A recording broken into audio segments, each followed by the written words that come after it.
and welcome to Out of the Darkroom on Adorama TV. I'm Ruth Medjber and today I'm going to be getting the lowdown on wedding photography from one of Ireland's best wedding photographers, Tomasz Kornas.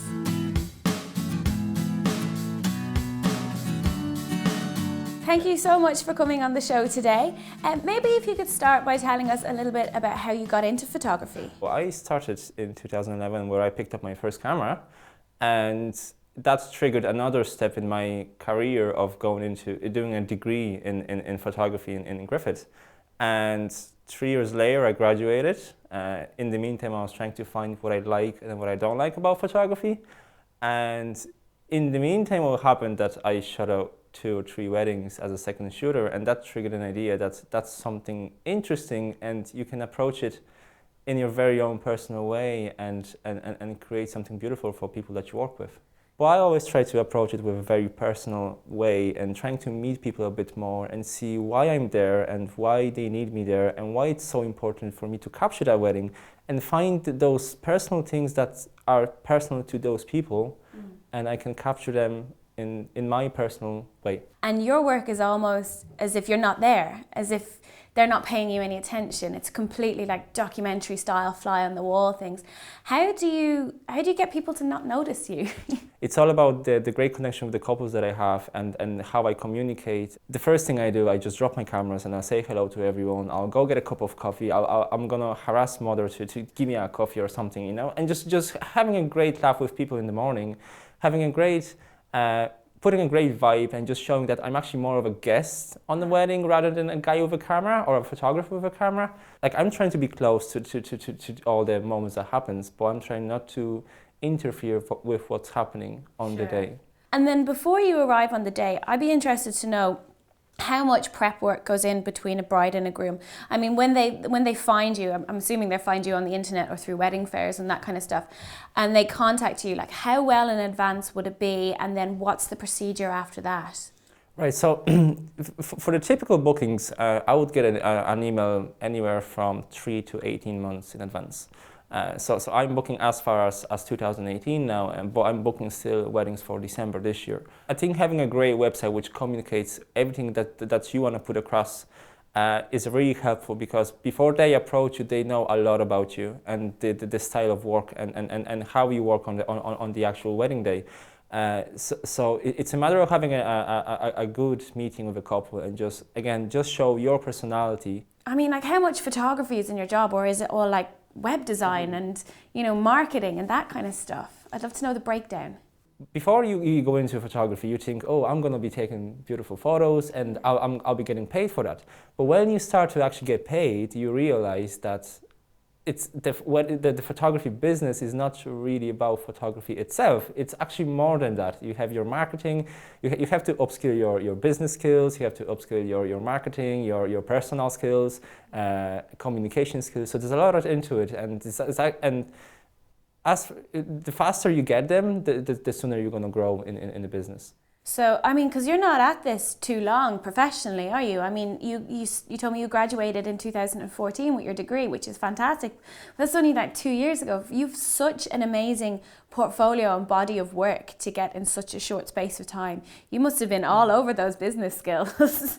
Yeah, thankfully I had a great support, and I still have a great support from my wife, and she supported me into pushing myself, into growing the business to the level where it is now.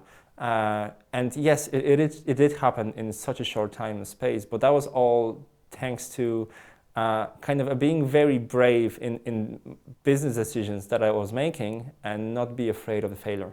So maybe you'd like to tell us a little bit about what goes on a typical day shooting a wedding, you know, how long the days are, because I remember photographers used to turn up for the ceremony, you know, in the church, take some quick pictures outside and then they were done, all in about an hour and a half. Now people want you there for like 12 hours? Is that normal?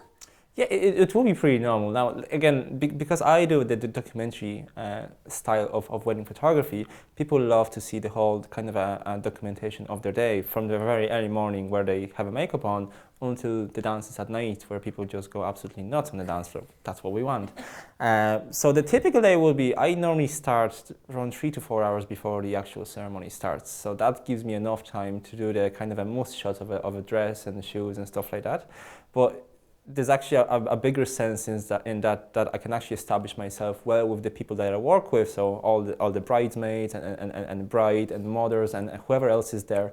I'm kind of able to establish myself as a friend, so people can start to ignore me, because this is a need for me to start capture the real things that happens on the morning.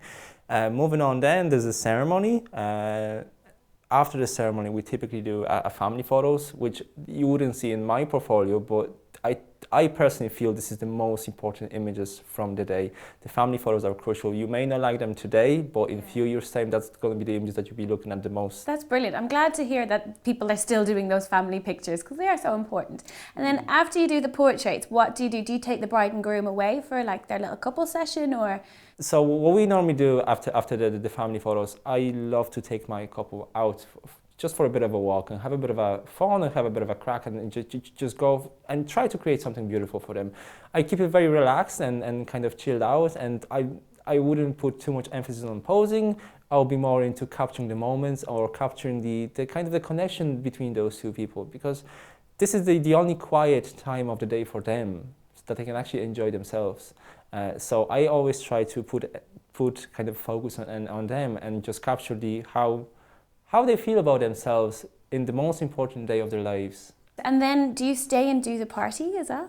Yeah, so I would stay for the speeches, which is a great laugh, and I would cry and laugh with people as they go along. And then I stay for the first dance and dances at night as well. Do you have help on the day? Do you use a second shooter?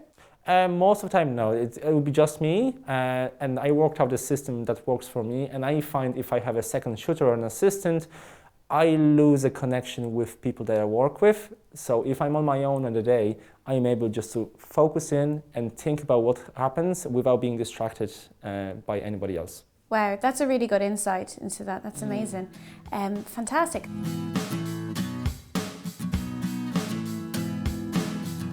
So that's all we have for this episode. I hope you enjoyed the show. I'll be back chatting to Tomasz some more about his post-production styles and his wedding photography gear in the next episode. So subscribe to the Adorama YouTube channel to catch that. Also, if you'd like to brush up on your own photography skills, then check out the Adorama Learning Centre. Thanks, and I'll see you again soon.